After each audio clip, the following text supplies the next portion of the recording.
So, it is time for a brief press conference, and those of you who are not press and not interested to listen could leave, or at least not talk.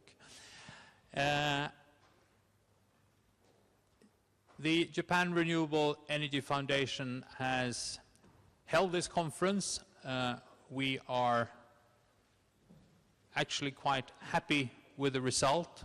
We have enjoyed the presence of many interested Japanese experts in the audience.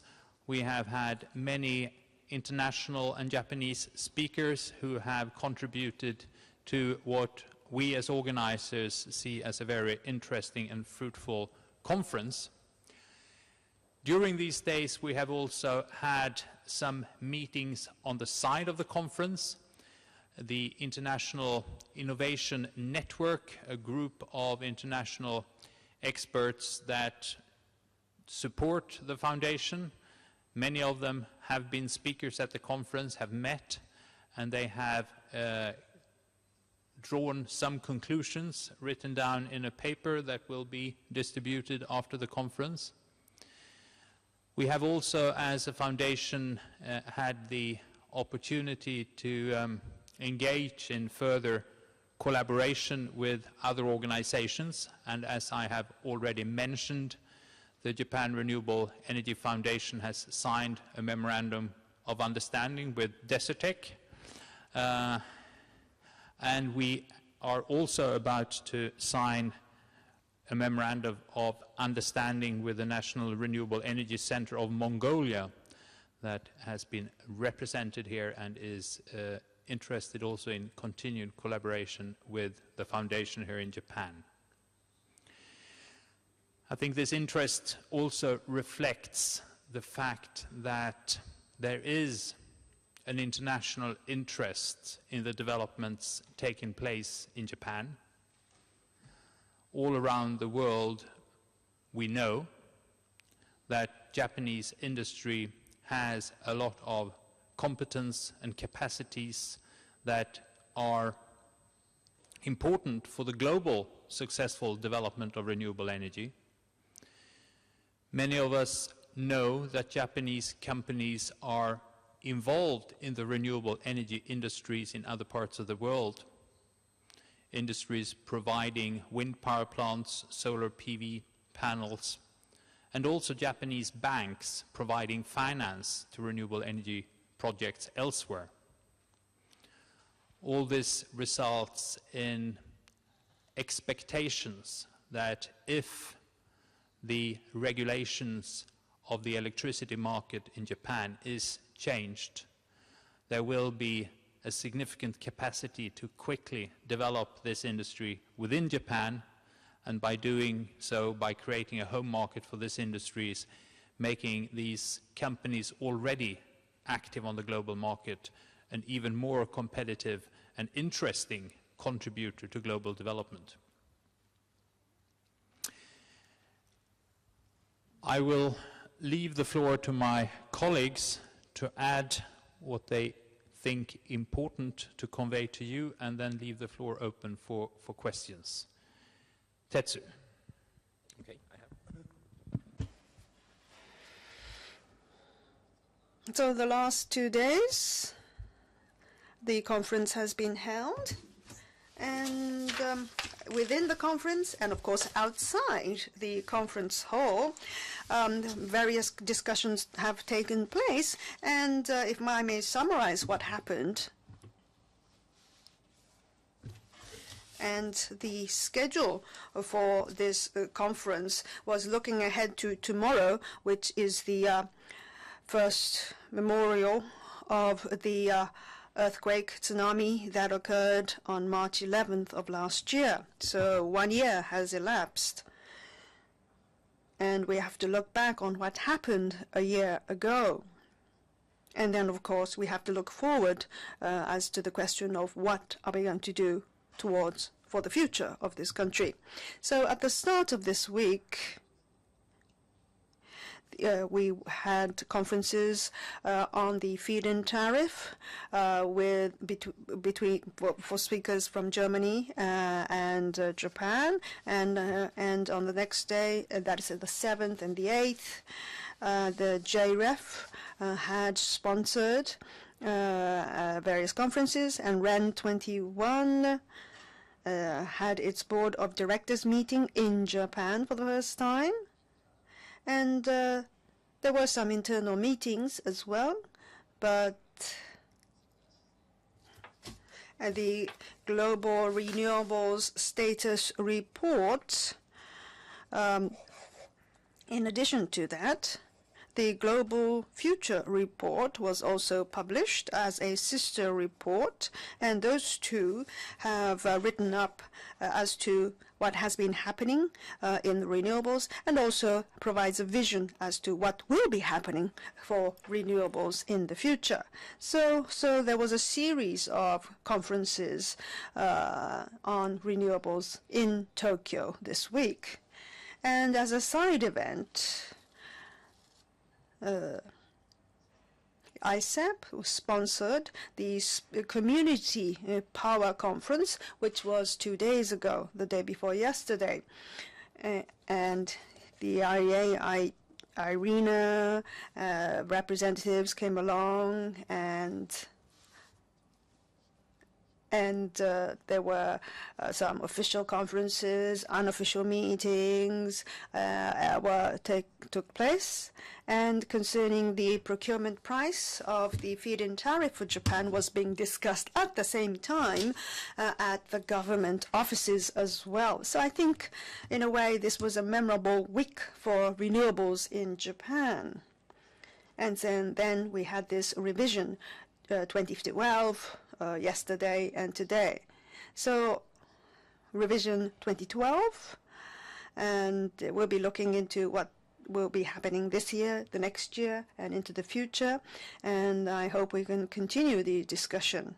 Perhaps 1 year from now, we have to say that we have to put things into practice, not just discussing. And then from July, the feed-in tariff will start in Japan, and the Asian super grid. Of course, we can't start construction yet, but I'm sure other MOUs, I'm sure, will be signed, and research will be started. Maybe feasibility studies will be carried out, surveys will be carried out, and I'm sure we will see a further crystallization of the idea of the Asian supergrid. So next year, in March, I'm sure we'll be able to meet again and look back on what has happened in the year. And I'm sure we'll be able to leap forward in terms of the concretization or crystallization of the various programs that we have at hand. And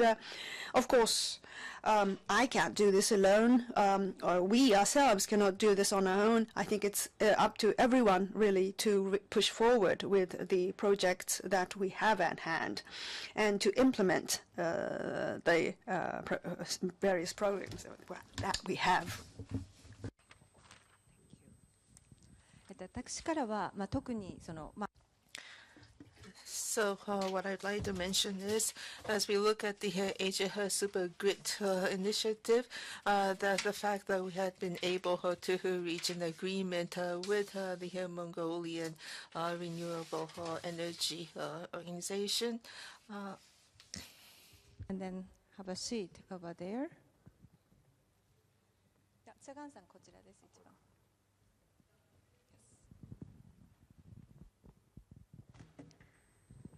具体的にはモンゴルの再生 So with the Institute of Renewable Energy in Mongolia, we are going to be engaged in some potential research with the Research Institute. And we would like to then create database of this research to be shared over the web. And then we will also be having some exchange of internship training, and then we'll be looking at the total Asia region as to the potential of utilizing renewable energy and we'll be looking at the high voltage direct current supply of electricity and see how the renewables can then be fed into such a network. So that will be the kind of research that will be conducted.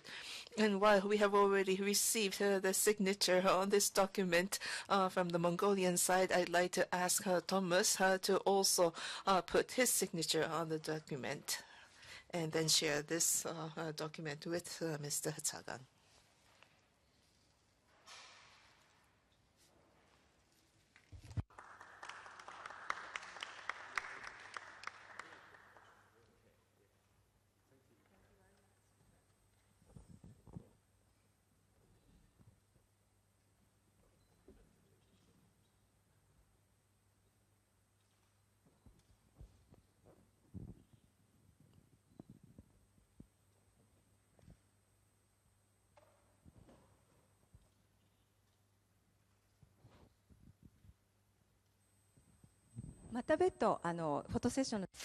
And we will have another photo session later.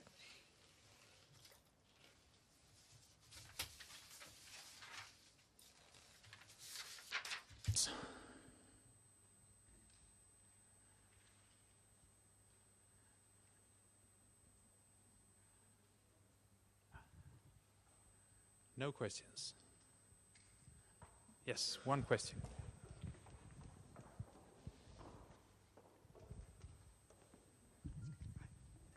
My name is Shimizu from Solar Journal. And so we had heard about the Asia Supergrid initiative. We have also heard about the advances in mega solars, and I was very impressed. And I could also then harbor some expectation on this technology. I do have one question. And so in Japan, with the residential installation of solar panels. I know that there is quite an extensive usage of solar panels in the individual households. However, if you are going to be looking at large-scale power generation, how would this aggregate of these small-size solar power generation, how is that going to help? And what is the take on that from the JREF as to the involvement of these individual households? I think indeed the household installations are just as important as the large-scale installations. We have seen that despite legislation making large-scale plants difficult to establish, Japanese households have invested and have thereby contributed to the electricity supply in Japan. I said yesterday in my introduction that I had heard that Minister Edano had claimed that Japan needed 10 reactors to ensure power balance during the summer, and that I was not sure that that was true, but if 10 reactors or 10 gigawatt of capacity was needed, I'm sure you don't need 10 gigawatt nuclear capacity. You could just as well have 10 gigawatt solar capacity providing electricity when the temperature was high and air conditioning required the highest power in the grid. And having read that Japan has approximately 50 million households, 10 gigawatt would be the equivalent of 200 watt. That is one solar panel per household. So one 200 watt solar panel per household would solve the problem. And that's an illustration how many households acting together may give a significant contribution to the electricity supply. And we are in favor of that. And as I said in my conclusion, no one should believe that one man or company or project will solve the whole challenge. Many will have to contribute to establishing a sustainable, competitive Japanese energy supply system.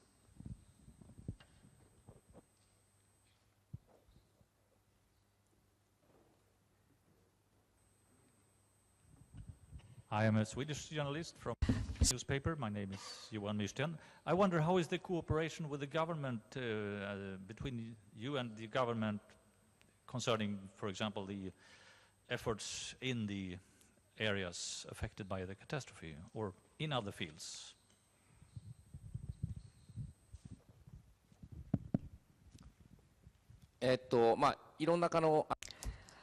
Well, through various channels,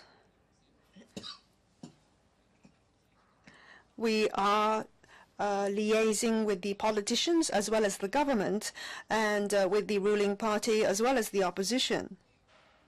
And of course, on the bureaucrat side, in particular, we are liaising with the METI, the Ministry of Economy, Trade and Industry, and also with the Ministry of Environment. And I am deliberating in the various councils and committees of the government. And there are study groups.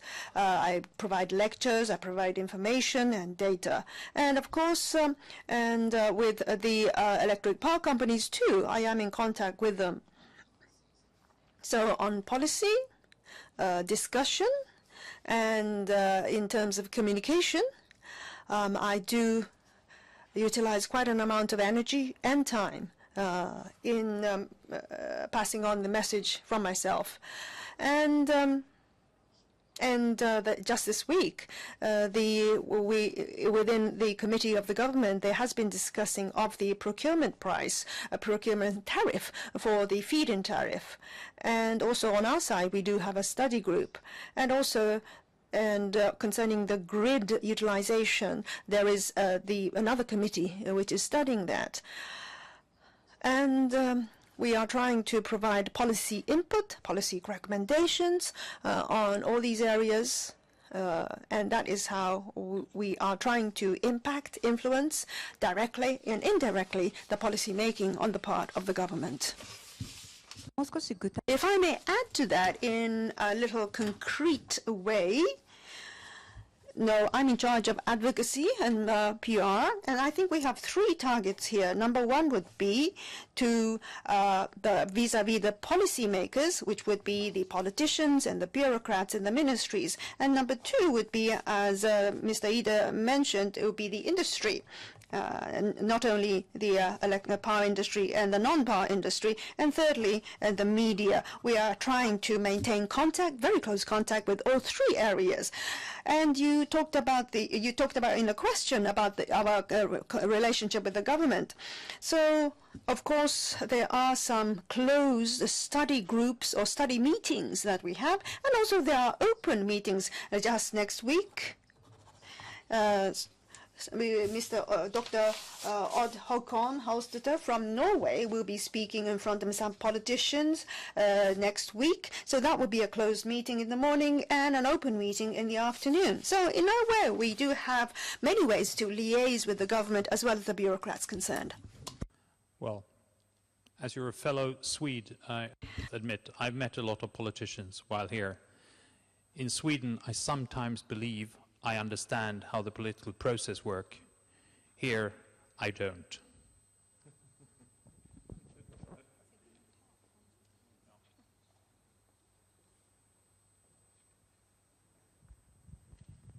So how is the relation between Mr. Son and the government? Very good.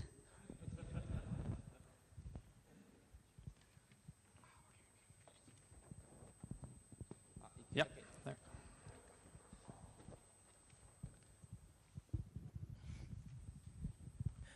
フリージャーナリストの本橋と申しますけれども、2日間、ちょっと全部聞けたわけではないんですけれども、非常に貴重な話、いろいろお聞かせいただきまして感謝しております。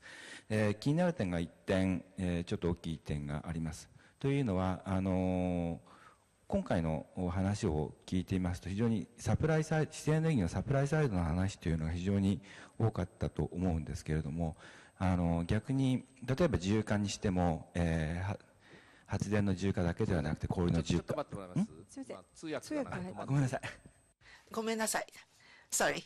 I will try to repeat the first part of the question, that you spoke a lot about the supply side of the renewables. However, what about the stance of when we talk about liberalization of the regulation in the retail? So something that had concerned me was when we think of the general consumer or general citizens, how would they be able to choose renewables? And what is the proposed path for them to be able to make utilization of these renewables? I was wondering whether there are sufficient discussions in this area or not, or maybe I would be interested in what sort of path could be followed so that the general consumers might opt for renewables. タリフの提言の中に、一部少し Have made a recommendation about the feed-in tariff from the foundation, and then we have made recommendation about trading without the consideration of the environmental value. And some time ago, we had a mission sent from the foundation to visit Sweden, and it was very interesting in Sweden that you have the ability of choosing the power generator, and that you can also choose the fuel. You could then choose the certificate for the fuel or for the generation, so that the general public in Sweden have the opportunity of being able to choose very economical power. Now we hope that in Japan also there will be a system in place so that the consumers will be able to choose renewables. And I know that there are many people who are interested in asking questions, and we now have Mr. Son with us. And have a seat here, and also the gentleman from Mongolia, Newcomb.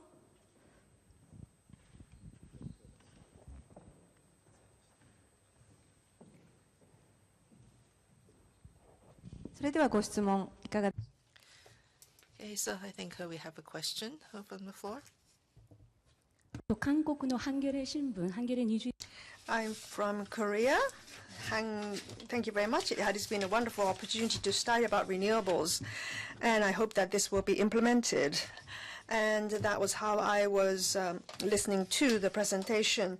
And as journalists and of course as a consumer, I hope that these dreams will be implemented. So from the point of view of Korea, I do have a question, and I was wondering how you think about this. That is to say, there's the Blair electric power plant in Russia, which will be linked, will be by the trunk line to Korea, the Korean Peninsula, I believe, to DBRK. So I was wondering how you look upon this project.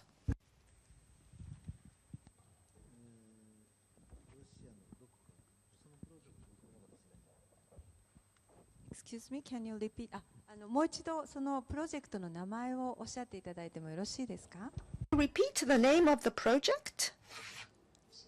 The Russian Blair power plant.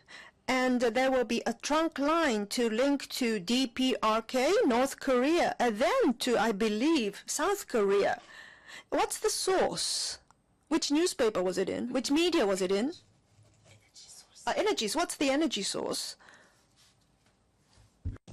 I don't know the individual power plant, but of course when you extend a grid, you get access to other power plants.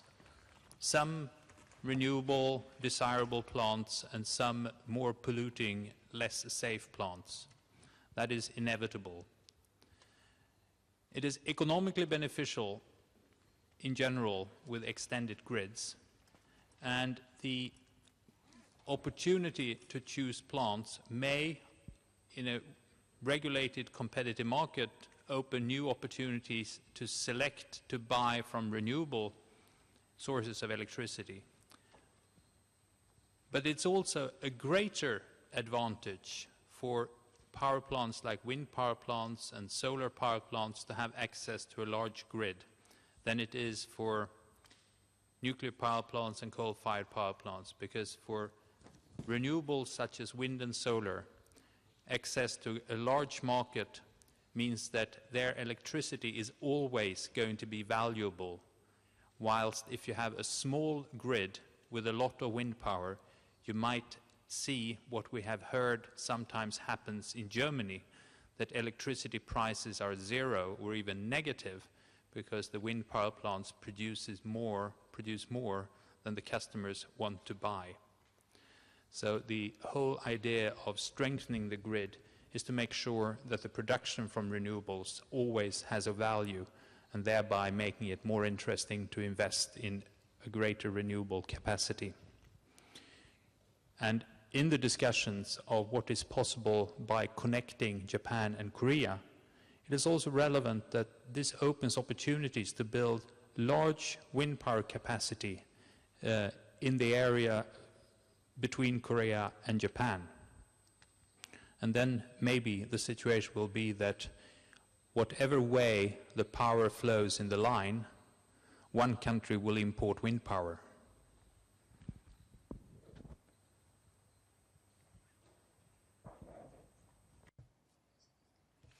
Okay, did that answer your question?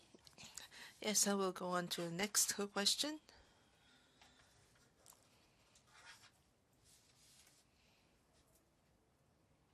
Thank you very much. I am from Nikkei BP. I have two questions. My name is Kaneko. A question to Mr. Son. The Super Asia Grid initiative. I understand that Desert Tech already have some German companies taking part in this from all Germany. And so in case of the Asia Grid, would you say that there will be an all-Japan company participation? And if that is the case, or that if that were to be the case, what sort of methodology will be employed to have this involvement? So as long as it is a corporation which shares our dreams, then I would say we would welcome anyone who would take part. And SoftBank alone is not going to be sufficient to conduct this. And in Mongolia, Newcom, and in Korea, KEPCO. These are the companies with whom we have exchanged some basic agreement as to being involved. Now, of course, we are not talking about any time frame, any size of the investment at all as of yet, and that's for the future. But as far as the Japanese parties are concerned, I am hoping, expecting that there will be several Japanese companies joining in the initiatives as well. But then it's not to say that there is any specific or concrete company which has expressed its view. And please use the microphone. And because we are running out of time, I think we can only take just one or two questions, maybe from somebody else. こちらの方です。右側の方です。The person to the right. My name is Fruta from Hokkaido newspaper, and my question is addressed to Mr. Son. This week, concerning mega solar, you did make announcements concerning the commercialization of mega solar projects. And so I think you are planning to have a mega solar plant in Hokkaido. I was wondering when that construction was to start. I think it's 34,000 megawatts or so, but kilowatts or so, but what is the scale? I don't think anyone has announced anything concerning its scale. There has been no official announcements concerning the scale of the mega solar in Hokkaido, but at least in Japan, it will be the biggest mega solar plant. So that is the sort of idea I have in mind. And we are proceeding with the preparations for that. And I don't think any official announcement has been made. So let's say we are studying this very, very seriously, and no announcements have been made. So my apologies, and Mr. Son will have to leave this room, and this will be the end of the conference. Press conference, and then we have a photo session with Desertec and Thomas. Thank you very much.